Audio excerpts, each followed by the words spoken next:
Вітаю ўсіх, дарагія сябры! Гэта адно з 33 відэа на 33 мовах, якія я зрабіў сам, выкарыстоўваючы толькі машынныя перакладчыкі без дапамогі іншых людзей. 13 гадоў таму я ведаў толькі 3 мовы – рускую, англійскую і украінскую. Затым я пачаў развіваць мой уласны метад вывучэння замежных моў, які я называю дабрамоў. Сёння я магу слухаць аўдыякнігі, лекцыі, навіны і глядзець ток-шоу і дакументальныя фільмы больш чым на 20 мовах. Мне спатрэбілася 15 гадоў, каб навучыцца слухаць мою першую замежную мову англійскую. Выкарыстоўваючы мой метад у цяперашнім выглядзе, я магу на працягу 3 месяцаў вывучыць такую мову як нямецкая, французская ці іспанская ад нуля да ўзроўню праслухоўвання простых аўдыякніг ці навін. У маіх будучых відэа я распавяду пра практычнае прымяненне маіх ідэй, але тут я хачу даць вам агульны агляд таго, чым мой метад адрозніваецца ад іншых. Найбольш важная мэта пры вывучэнні моў – навучыцца разумець на слых. Калі вы зможаце гэта рабіць, то нават пасля таго, як вы перастанеце вывучаць мову, вы яе ўсё роўна будзеце слухаць у вольны час з дапамогай MP3-плеера або глядзець відэа на інтэрнэце. І мова не толькі ніколі не забудзецца, але і працягне ўдасканальвацца практычна сама па сабе. Калі вы хочаце навучыцца слухаць, то вам трэба ведаць дзясяткі тысяч слоў. Ніякія асаблівыя трукі і хітрыкі не дапамогуць, калі вы не ведаеце дастаткова слоў. Але вывучыць іх не так складана, як многія думаюць.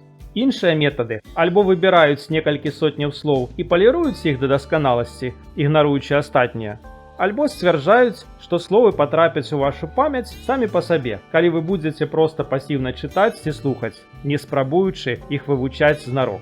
Мая ідэя складаецца ў тым, каб знайсці залатую сярэдзіну паміж гэтымі крайнасцямі. Так, вам трэба вывучаць слова, але рабіць гэта трэба эфектыўна. Іх трэба вывучыць дастаткова добра для слухання, але нельга дазволіць сабе раскоша марнаваць занадта шмат часу на кожнае слово. Калі вы прабуеце ўспрымаць мову на слых і ў вас гэта не атрымліваецца, ёсць дзве магчымыя прычыны. Альбо ваш слоўнікавы запас занадта малы, альбо ваш вопыт праслухоўвання не з'яўляецца дастатковым. У першым выпадку трэба пабольш чытаць і вывучаць словы. У другім трэба пабольш слухаць. Каб адрозніць адно ад іншага, я вынайшаў параметр, які я назваў SNN – слоўна невядомае, і які заснаваны на працэнце незнаёмых слоў у тэксце. У пачатку вывучэння мовы мой SNN складае ад 2 до 5. Калі ён дасягае ўзроўню ад 50 до 70, я пачынаю слухаць першыя тэксты. SNN таксама падтрымлівае маю матывацыю, паколькі ў любы момант я магу аб'ектыўна ацаніць мае поспехі ў вывучэнні мовы.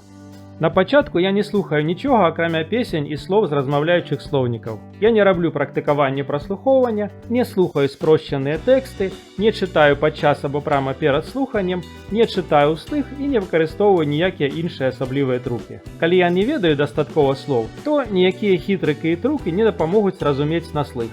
А калі я ведаю дастаткова слоў, то ніякія асаблівыя трукі і не патрэбныя, і на іх не мае сэнсу марнаваць час. Адзіным выключэннем з гэтага былі пары фраз на 2 мовах, але нават гэта не абавязкова, і я слухаў іх толькі на некаторых маіх мовах.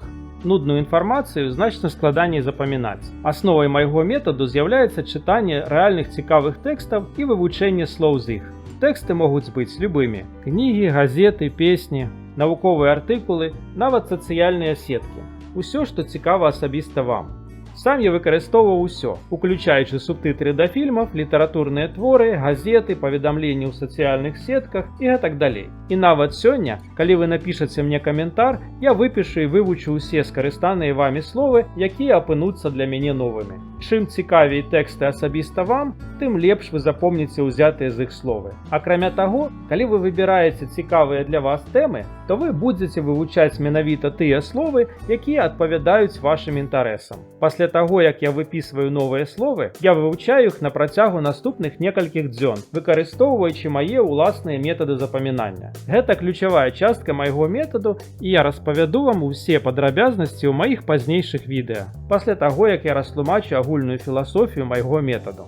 Я не вывучаю мовы па табліцах і спісах. Я не запамінаю спісы кветак, лікаў, месяцаў і нават алфавіты. Усю гэту інфармацыю я атрымліваю з рэальных тэкстаў. Я чытаю табліцы і спісы альбо тады, калі мне гэта сапраўды трэба, альбо калі я хачу арганізаваць і палепшыць веды, якія я ўжо атрымаў з чытання.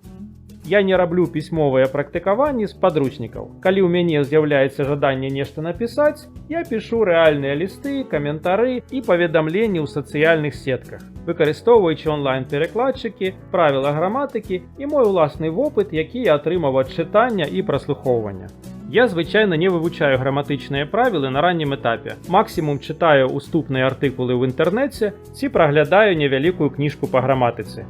Таму што пакуль у вас не набярэцца дастаткова асабістага вопыту ў чытанні і слуханні, граматыка будзе для вас нуднай, складанай для запамінання і можа выклікаць расчараванне ў вывучэнні мовы. Я пачынаю сур'ёзна чытаць граматыку толькі тады, калі ведаю амаль усе словы ў прыкладах, прыведзеных у кнігах па граматыцы. Калі я не магу знайсці дастаткова добрую кнігу па граматыцы, то я выкарыстоўваю падручнікі. Я гэта раблю таксама на познім этапе вывучэння, калі я ўжо ведаю ў іх амаль усе словы, таму што на гэтым узроўні я магу хутка прачытаць тэксты, дыялогі і прыклады і засяродзіцца на граматычных правілах. Я не вывучаю словы па картках, запісных кніжках або спісах распаўсюджаных слоў. Усе словы, якія трэба ведаць, можна запомніць і утрымліваць у памяці чытаннем або слуханнем рэальнай цікавай інфармацыі. Я не захоўваю спісы слоў, якія я калі-то вывучаў. Калі я разумею сэнс слова падчас чытання, то паводле вызначэння я яго ведаю. Калі ж я не разумею сэнс слова, то я яго не ведаю, нават калі я яго вывучаў шмат разоў. У гэтым выпадку я зноў выпісваю яго і вывучаю. Людзі часта думаюць, што слова, на якое яны аднойчы выдаткавалі час, як быццам абавязана ім чымсьці за іх намаганні. І нават калі яны забылі яго, то не павінны спрабаваць вывучыць яго зноў. Гэта стаўленне вельмі няправільнае, паколькі некаторыя словы, часта вельмі важныя словы, напрыклад, заменнікі і прыназоўнікі, запамінаюцца далёка не з першага разу. Я не запамінаю і не рэпетырую дыялогі. У рэальных размовах здольнасць разумець суразмоўцаў і імправізаваць, маючы шырокі слоўнікавы запас, ёсць значна больш важнай, чым уменне вымаўляць ідэальна завучаныя фразы. Мае суразмоўцы не чыталі дыялогі з майго падручніка і не будуць адказваць мне так, як я чакаю. На большасці з маіх моў я ніколі ні з кім не размаўляў, таму што мне гэта ніколі не было трэба. Але я рэгулярна выкарыстоўваю усе мае мовы, каб чытаць і слухаць, павялічваючы мой слоўнікавы запас. І калі мне спатрэбіцца на іх размаўляць, я проста запомню фразы і словы, патрэбныя для першых размоў. Важна, што я разумею тое, што мне людзі кажуць, і што ў мяне ёсць дастатковы пасіўны слоўнікавы запас, які стане актыўным, калі я пачну яго выкарыстоўваць. Большасць метадаў не падходзяць для ўсіх стадый вывучэння мовы. Прачытаўшы падручнік ці прайшоўшы курс у школе, вы часта не ведаеце, што вам рабіць далей. Маім метадам можна вывучаць мову ад нуля да любога ўзроўню, на які ў вас ёсць дастаткова часу і жадання. Нават чытаючы кнігі на роднай мове, я выпісваю і запамінаю словы, выкарыстоўваючы мой метад. Каб выкарыстоўваць мой метад, вам не трэба ніякіх матэрыяльных выдаткаў, акрамя ручкі і паперы. Вы можаце чытаць бясплатныя тэксты, слухаць песні і карыстацца слоўнікамі на інтэрнэце. Часцей за ўсё, гэта нават зручней, чым дарагія папяровыя падручнікі і слоўнікі. Для выкарыстання майго метаду вам не патрэбныя ніякія настаўнікі ці спецыяльныя вэб-сайты. Гэта проста пустая трата часу і грошай. Калі вы ў будучыні захочаце давесці сваю мову да дасканаласці, вы можаце папрасіць носьбітаў мовы крытыкаваць вас, як я прашу вас крытыкаваць мяне ў маіх відэа. Ва ўсялякім разе, тэарэтычныя веды аб мове вы можаце прачытаць самі ў граматыках, падручніках і артыкулах на інтэрнэце. А запамінаць словы, слухаць і прывыкаць да мовы вам усё роўна прыйдзецца самастойна. Навучыць гэтаму проста немагчыма. У маіх наступных відэа я растлумачу кожную з гэтых ідэй падрабязна ад агульнай філасофіі майго метаду да практычных канкрэтных саветаў. Дзякую вам за прагляд, калі ласка, падпісвайцеся на мой канал і пішыце каментары. Вялікі дзякуй!